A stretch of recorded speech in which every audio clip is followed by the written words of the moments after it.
What's up, Magical Misfits? Drew here. So there may be background noise in this video. As you can see, I'm in my living room again. Of course, the dogs are out here, so there's that. But my youngest son has been noisy, just too noisy, in his room. And his room is right next to the studio. They share a wall. So if he's noisy in there, there's no way that I can film a video. Basically loud video games and YouTube videos at the moment, which is kind of unusual for him, but whatever. It's fine. I'm here in the living room. But if you hear unusual noises, that's what it is. Also, I'm not feeling great today. So if I seem low energy, that's why. I just genuinely feel kind of under the weather. I'm not sick. I believe it's just allergies mixed with my hiatal hernia acting up. Got me some peppermint tea to help soothe my stomach because your stomach is part of the issue with the hiatal hernia. So yeah, I may just seem a little blah, and I apologize, but that's just how I feel today. My husband assures me I look good though. Whatever. Anyway, I have several videos in the barrel, if you will, like loaded in my mind, ready to go, but I just kind of felt like doing a video that would be easy for me, like, because I'm not feeling great. So just something I could talk about and something I've wanted to talk about on my channel. So here we go. This was originally inspired by the collab channel that I am a part of, Starting Out Solitary. I will link below. But one of the topics recently was, I believe it was mediums. We were talking about mediums. But for me, of course, medium is something that fits under this psychic umbrella, right? So I just kind of want to cover the whole thing. I have mentioned on my channel 1,000,001 times that I once worked at a witchy metaphysical shop for probably 4 or 5 years. And during that time, I had so many experiences as a result of working at that shop. One of which was coming into contact with several people, many people, who identified as psychic in some form or fashion. We had readers who would come in and just read cards, and they did not claim that title, right, of being psychic, although they did get intuitive hits and stuff like that, right? We ourselves, myself and the boss lady, both would do readings for people that came in. Though when we did it in the shop, the most we would charge was like $5. We didn't really charge customers. It got to a point where we did, but just because we wanted to weed out the people who were just there to play. Like, you really want a reading, give me $5 or $10 or whatever, I believe 5 is the most we ever charged. Again, just to weed out the people who weren't really interested, because we're not there just to read cards, right? We're there to help the clientele and, advise people that come through the door and, any number of things, teach about crystals, like whatever. But we had many people who did identify as psychic or medium or anything that falls under that umbrella that would come in the shop and read for people or teach classes or do events or whatever. And I learned something during that time about people who claim these titles. First and foremost, people that claim these titles are just that, they're people.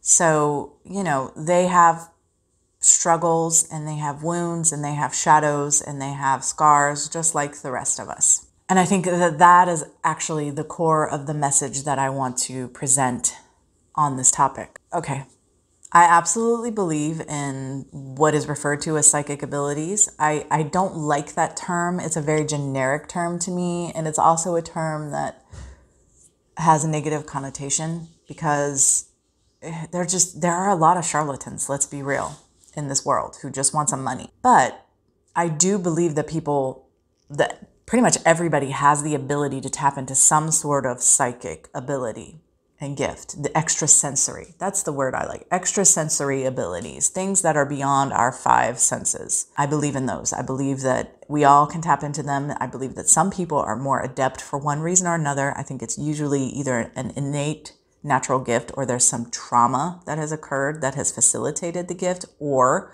a lot of hard work has gone into developing this gift. It's usually a combination of two or all 3 of these, right? These things are rarely cut and dry. So that established, I absolutely believe this is a thing. I believe that it's a common thing to an extent. You know, a lot of people have a little, right? But there are some people that have a lot. They have, they're very connected, again, for one of these three reasons or possibly other reasons. I am a skeptical believer. I believe in a lot of weird, whack things, or at least believe they're possible. And I don't not automatically poo-poo people. Like if someone's like, I can do this, I'm not like, no, you can't. I don't do that. I'm like, oh, okay, we'll see. Is kind of my attitude about it. Like I'm giving you the benefit of the doubt. Go ahead. Or even if, you know, you don't have to prove it to me, but like, if you're like, okay, maybe you do. Like, I'm not going to automatically assume that you can't do the thing you say you can do. I want to believe that you can do the thing you say you can do. I want to believe it so bad. So I'm going to give you the benefit of the doubt. So before working in that environment, I had this attitude, and I was probably, I wanted to believe more than I do now. Really. I still want to believe, but the rose-colored glasses are off, I guess. Before I worked in that environment, I'm like, ooh, I want to know. Let me see. You know, I'm excited if somebody, you know, whether it's on TV or in person, if somebody says they can do this thing, or if this, you know, whatever it is, like, let's dive in. I want to know more about this. I want to see it. Show me, tell me, everything. And that was probably in part because I didn't know much. You know, I was still, and I'm not an expert on anything, but, you know, I was still very much a novice when I was younger to all of this stuff. And I just found all the things that fall under the psychic umbrella very fascinating. Yeah, I'm not fascinated by them anymore. I'm not, honestly. I think settling into my own path and my own lane, my own things, probably is part of the reason why I'm not as fascinated by that kind of stuff. Because I'm okay. I'm where I am. I'm doing what I'm doing, and I'm cool with that. Now, when somebody around me says they can do a thing, because I can do a thing, we all can do a thing. Whatever that is. I'm like, that's cool. And like, I'll even like play with you with that. Like if you're a tarot reading, let's do tarot. If you're a medium, let's do it. Like, you know, whatever, I'm into it. But there's this little grain of salt that's there all the time now. And I don't say that in a negative way. Actually, I think it's a very positive thing. Because naively walking into this witchy shop I started working in, and all these psychics and mediums and, you know, whatever, they're coming in, and I'm just like, ooh, yes, read for me, talk to me, tell me. And there were some really great ones and there were some not so great ones. And I absolutely believe that all of them were tapped in, all the ones that I've come into contact with, except maybe one. But I do believe that that person probably is to an extent too. I think they all are tapped in to a certain extent. It's not that they're liars. It's not that they're using or manipulating people, the ones that I've come into contact with. That's not it, at least not consciously at all, really. What it is they haven't done their work, or they've only done part of their work. I am not done doing my work. So this is not a judgment at all. I actually can relate 100%. I have shadows that I am still working on, and I imagine I'll be working on shadows for the rest of my life. So the people who identified as some version of psychic that I came into contact with in that environment, like I was really excited and all about it, but we had a long-term relationship with these people. Different individuals would come in at different times and set up and do their thing. Like at least once a month, we would have somebody in to do something, you know, to read, or, well, they were readings of some sort typically. And we would have a fair, a little mind, body, spirit fair kind of thing once a year. And so we'd have a bunch of them in there then. It was a very small shop, but it was in a shopping complex on the beach. And like we were allowed once a year to set up throughout the complex. There were various festivals that were held in that complex, still are.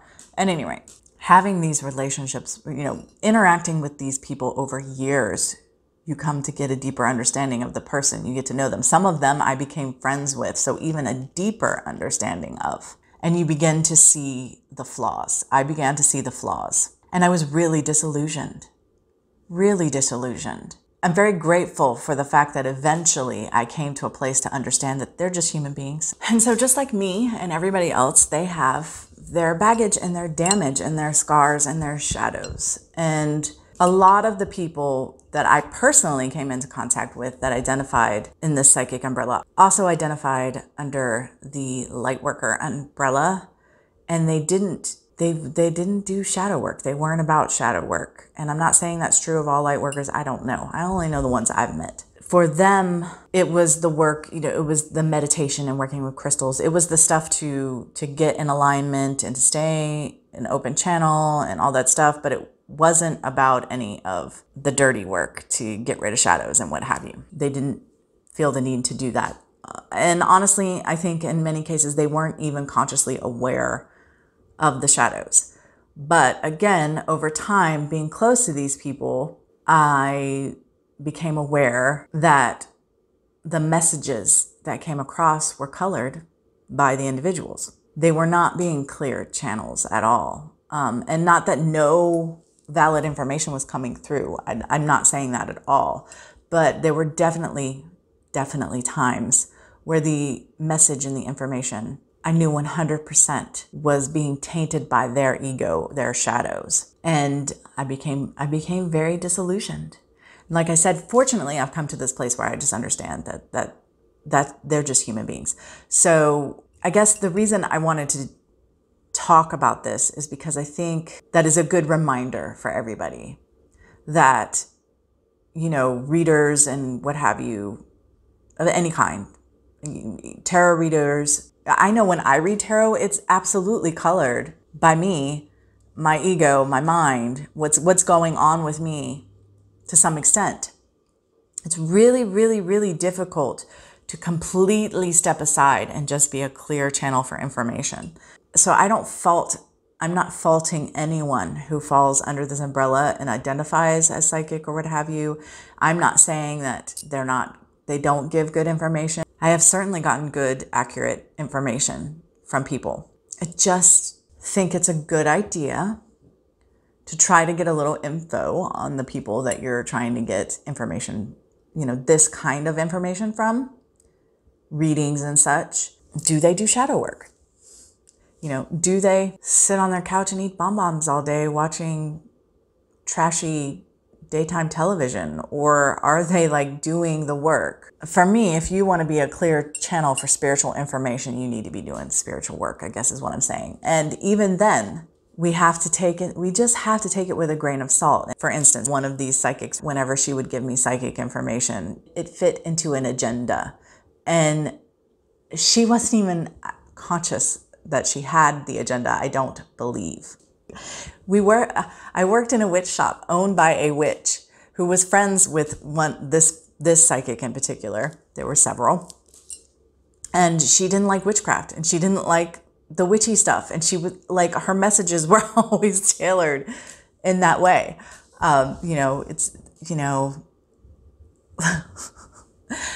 Trying to steer the business away from that, trying to steer it more to her agenda and what she thought the store should be and whatever. And again, I don't think this was conscious. I hope it wasn't conscious. I became very good friends with another person who identified under the psychic umbrella and became extremely disillusioned as a result of that relationship. Since I had this exposure to this group of people that's probably more so than your average person would have because of my working environment, yet still such a small segment.